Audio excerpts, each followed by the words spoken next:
बिस्मिल्लाहिर्रहमानिर्रहीम। तो आज का पहला टेस्ट जो है वो अल्हम्दुलिल्लाह हमारा हो चुका है और बहुत अच्छा हुआ है। और जो मुझे रिस्पांस मिल रहे हैं वो बड़े अच्छे मुझे रिस्पांस मिल रहे हैं, बड़े खुश हो रहे थे कि टेस्ट बहुत अच्छा है और आपने बहुत मेहनत की है। और जो आपने वॉइस मैसेज में ब्रीफिंग दी है वो आपने बहुत अच्छी दी है। तो बाद लोग ये कहते थे कि एमसीक्यूज बढ़ाए जाएं। मैंने उनको ये कहा कि हमारी जो टेक्निक है वो ये है कि आप प्रेपरेशन करें अपने टॉपिक की। तो आपको प्रैक्टिस के लिए एमसीक्यूज हम प्रोवाइड करें कि आप टॉपिक वाइज एमसीक्यूज जो हैं वो हमारे आप चेक करें। वहाँ से आप उसको क्या टैली करें। कुछ हो सकता है हमसे भी कोई मिस्टेक्स हो जाती है, कोई एक दो हमारे से भी मिस्टेक्स हुई हैं। तो आप उसको आपको सपोर्ट मिले हमारे एमसीक्यू से कि आपको टाइम जो है ना वो आसानी से मिल सके और आप अच्छी से अपनी तैयारी कर सको। इसलिए हम पहले आपको वो एमसीक्यूज जो मैं टेस्ट में लेने वाला था, यानी कि ये 50 या 90 एमसीक्यूज मैं आपको टेस्ट में देता, आप शायद उस वक्त खुश होते। लेकिन आपको इसका इल्म नहीं है कि 90 एमसीक्यूज देने का मतलब अपने प्रेशराइज भी आप होंगे कि आपके इतने एमसीक्यूज गलत हो गए, आपको आते नहीं है। तो मैंने आपको 90 एमसीक्यूज पहले दे दिए कि आप इसी को प्रिपेयर करें अच्छे से और फिर आपका टेस्ट हो। लेकिन फिर भी आप लोगों ने क्या है जी मिस्टेक की है, इसका मतलब आपने वो फाइल देखी नहीं है सही से, आपने बुक की तरफ ज़्यादा तवज्जो की। तो ये देने का मकसद सिर्फ ये था कि आप उसको साथ साथ देखें अपने टॉपिक के साथ, ताकि आपको तैयारी और टॉपिक अच्छे से समझ में आए। लेकिन चलो जो मिस्टेक हुई वो हो गई है, वो मैंने बहरहाल उसके आंसर आपको ब्रीफ कर दिए हैं, समझा दिया है कि हमें सोच समझ कर जो है वो अपने क्वेश्चंस को पढ़ना चाहिए। अच्छे से पढ़ें, रीड करें, उसको अंडरस्टैंड करें टॉपिक को कि वाकई जो मैं समझ रहा हूँ वो ठीक है। फिल फॉर नहीं आपको टिक कर देना चाहिए, आप उसको एक दफ़ा गौर करें, पढ़ें कि हाँ जी जो मैं समझ रहा हूँ वो ठीक है, इसका कोई और मतलब तो नहीं है, इसमें कोई और बात तो नहीं है।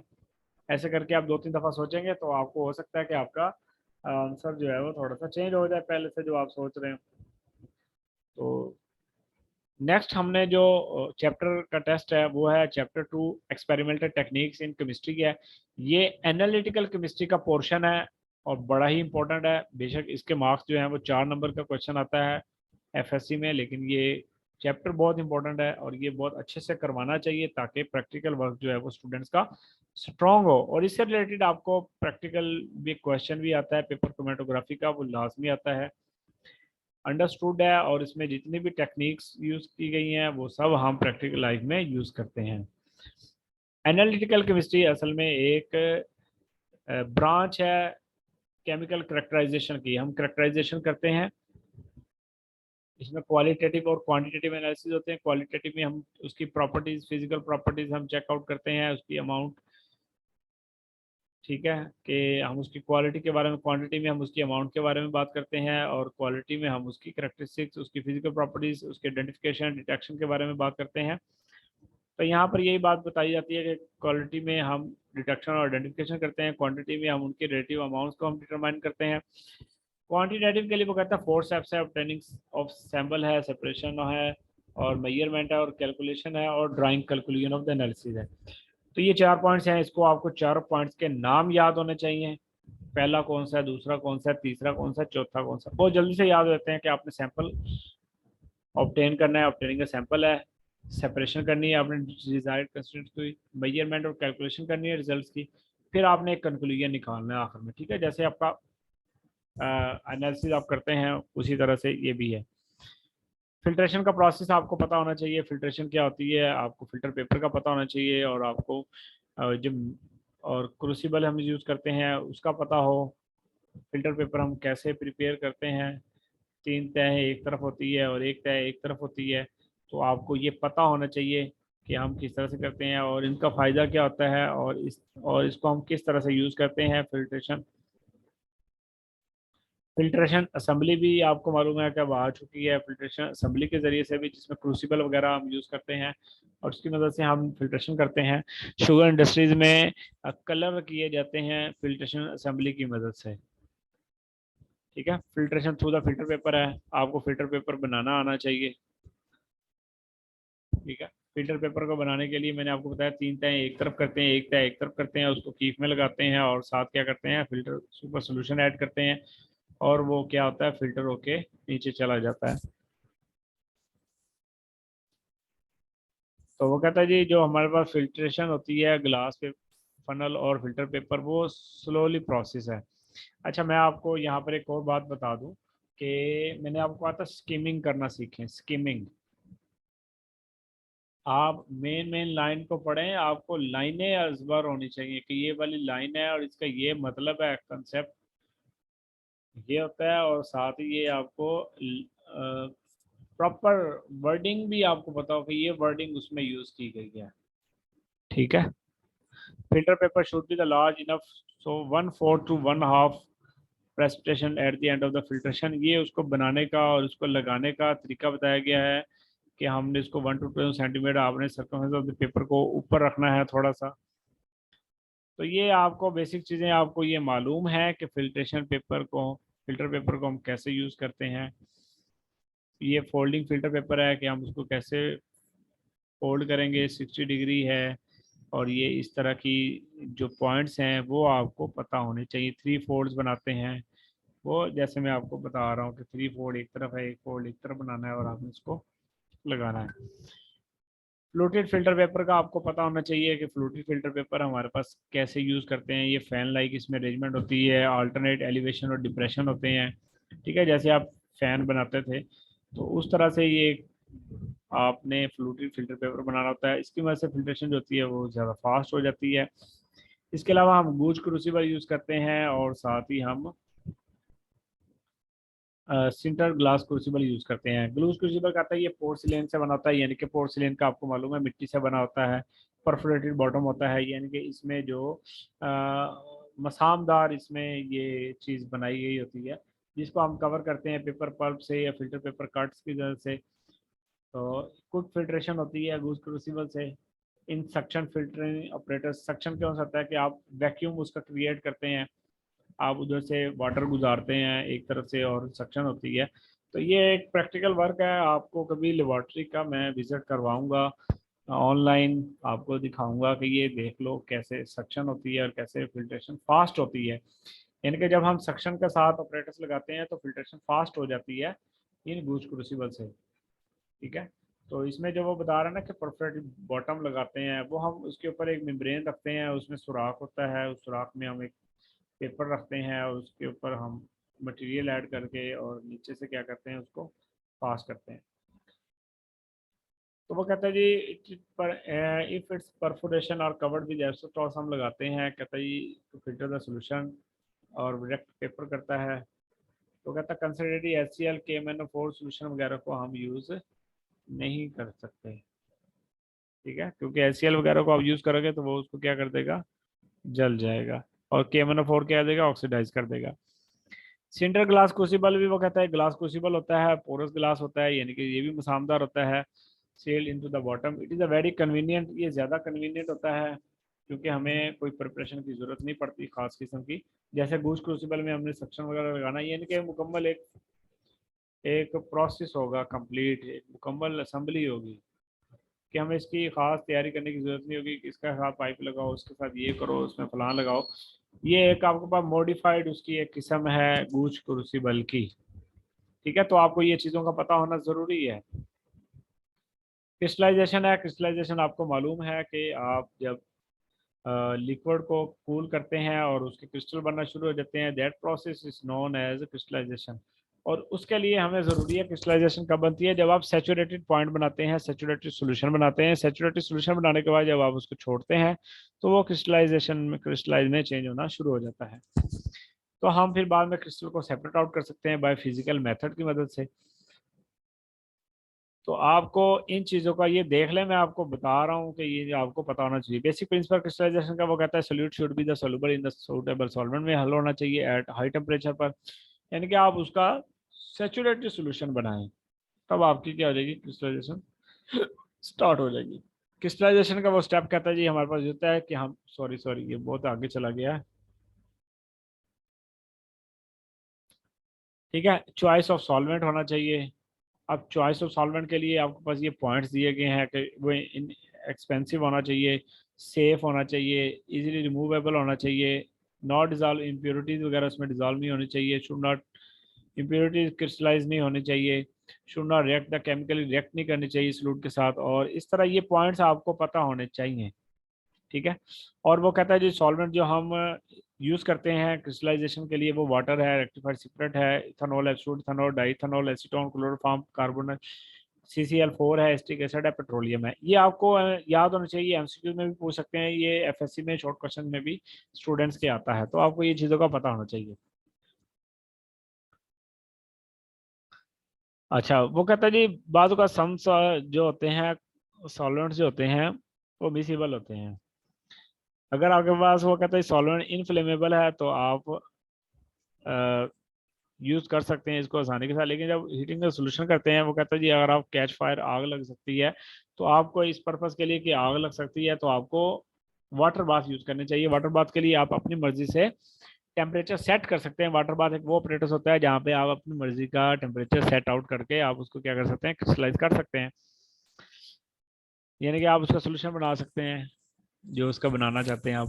प्रेसिपिटेट करना चाहिए आप उसको बाद में जब आप कूल करेंगे तो वो किसमें, सैचुरेटेड सॉल्यूशन, सॉरी ये प्रिपरेशन ऑफ सैचुरेटेड सॉल्यूशन है। आप एक खास टेम्परेचर के ऊपर क्या करना है, उसको सैचुरेटेड सॉल्यूशन तैयार करना है, फिर आपने उसको फिल्टर करना है। फिल्टर करेंगे तो फिल्टर के ऊपर जो चीज़ आ जाएगी वो उसके क्रिस्टल होंगे। क्रिस्टल होने के बाद आपने इसको कूल करना है। कूल करने के बाद आपने वो क्रिस्टल को कलेक्ट करने हैं आपने क्रिस्टल।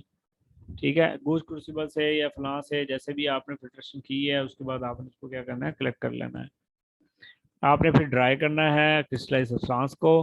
वो आप किस में करेंगे, एक होता है ओवन और एक होता है वैक्यूम डेसिकेटर। यहाँ पे ये देखिएगा डेसिकेटर है, इस डेसिकेटर में रखते हैं इसमें सिलिका जेल और इस तरह की फास्फोरस पेंटा ऑक्साइड CCl2, ये और ये कंपाउंड्स रखे जाते हैं इनऑर्गेनिक।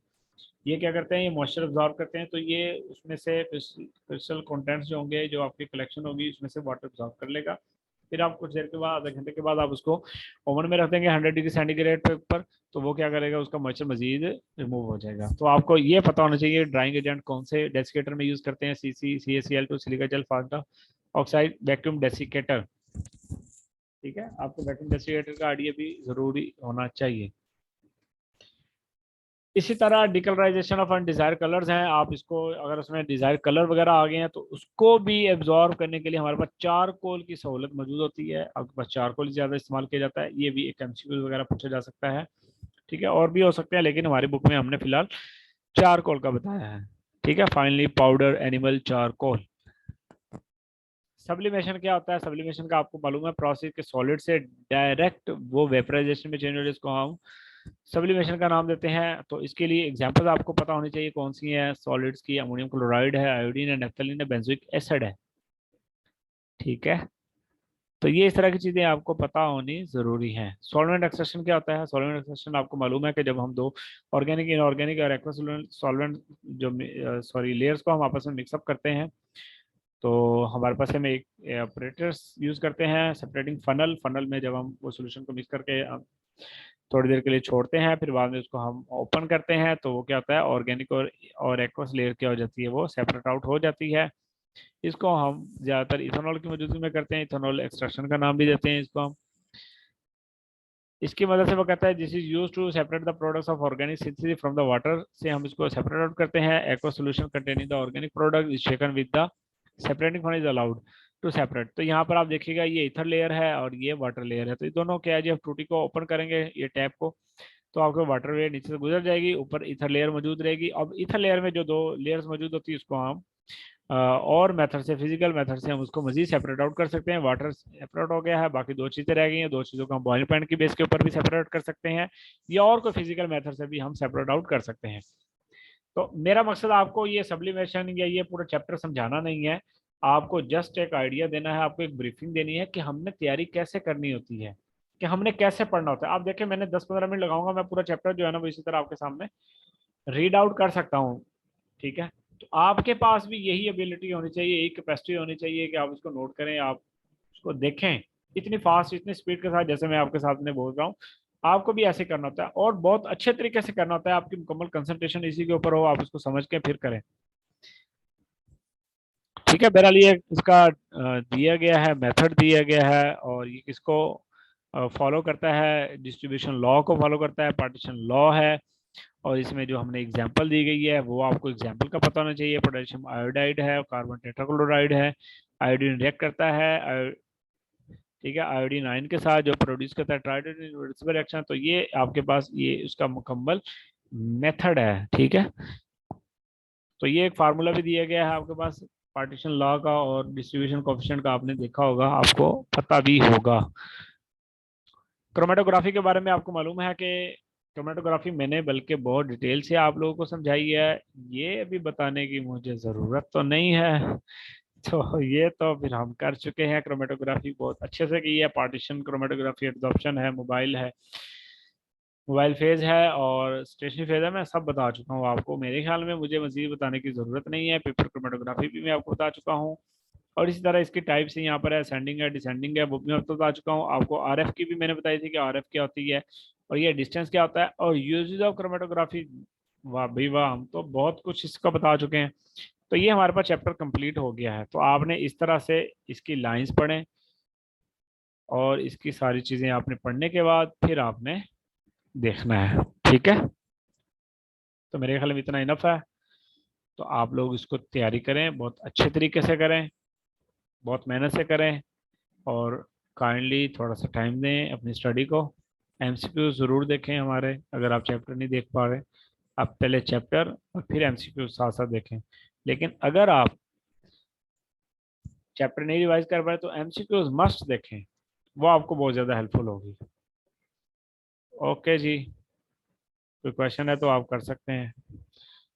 तो काफ़ी टाइम हो गया है हमें, मैं आप लोगों के लिए बस बैठा था। कल ये होगा कि कल से रूटीन मेरी ये होनी है, मैं आपको बता देता हूँ कि 8 बजे मैं टेस्ट सेंड कर दिया करूँगा। ठीक है, टेस्ट सेशन में तो आप लोगों ने जो हमारे साथ जो क्लास ले रहे हैं उन लोगों ने वो सॉल्व ना करें।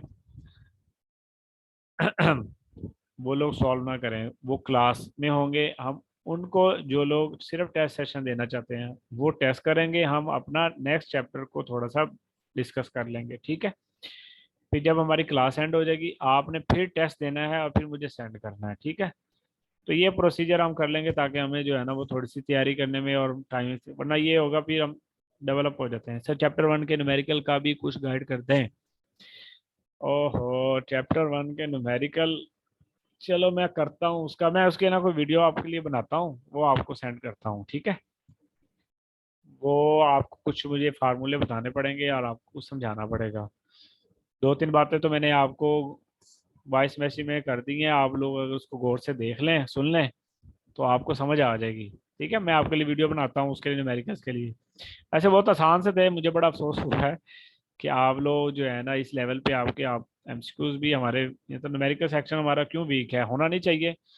फिजिकल केमिस्ट्री हमारी स्ट्रांग होनी चाहिए।